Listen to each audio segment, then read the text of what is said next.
এই চোখ আল্লাহর দেওয়া। এ কোন দুর্ভাগ্য চোখ, যে চোখ তার রবের কালাম কখনোই দেখল না। হায় যুবক, হায় বাবা, যে চোখ তার মালিকের কালামই পড়তে পারল না, যে জিহ্বা তার রবের কালামই পড়তে পারল না।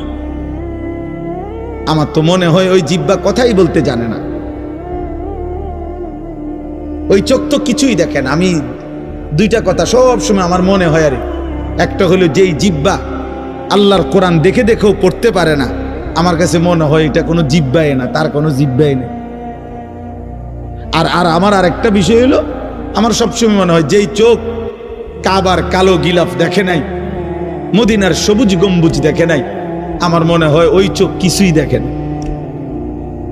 ওই দেখলো কি আর জীবন?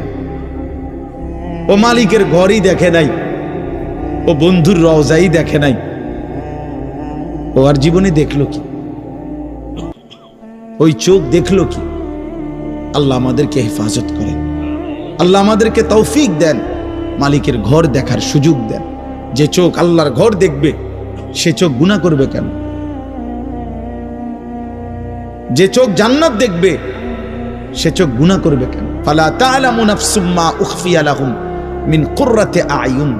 আল্লাহ বলে, বান্দা অপেক্ষা করো, জান্নাতে আমি তোমার জন্য এমন নিয়ামত রেখেছি যা তখন তোমার সামনে খোলা হবে, তোমার চোখের প্রথম দৃষ্টিতে তোমার চোখ ঠান্ডা হয়ে যাবে, চক্ষু শীতল। এই পৃথিবীতে তাফসিরে আছে, দুনিয়াতে মানুষের চক্ষু শীতল হয় না। দুনিয়াতে এমন কোনো কিছু নাই যেই জিনিস দেখবার পরে আর দেখতে মন চায় না। পৃথিবীর সবচেয়ে সুন্দর জিনিস দেখার পরও যদি কাউকে বলে আর কিছু দেখবেননি, সে বলবে হ্যাঁ আরো দেখবো, আর আসেনি কিছু। এজন্য তাফসিরে আছে যে দুনিয়াতে চক্ষু শীতল হয় না, চোখ ঠান্ডা হয় না, মানে আর দেখবো না এটা মনে চাইছে না, এরম হয় না দুনিয়াতে।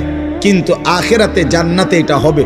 আল্লাহ বলবেন, আল্লাহ বলেন চক্ষু শীতল হবে, মানে বান্দা যখন জান্নাতের একটা একটা নিয়ামত দেখবে, এরপরে এই নিয়ামত আরো হইতে পারে আরো সুন্দর, এটা সে ভাববেও না, এর চাইতে সুন্দর সে দেখতেও চাইবে।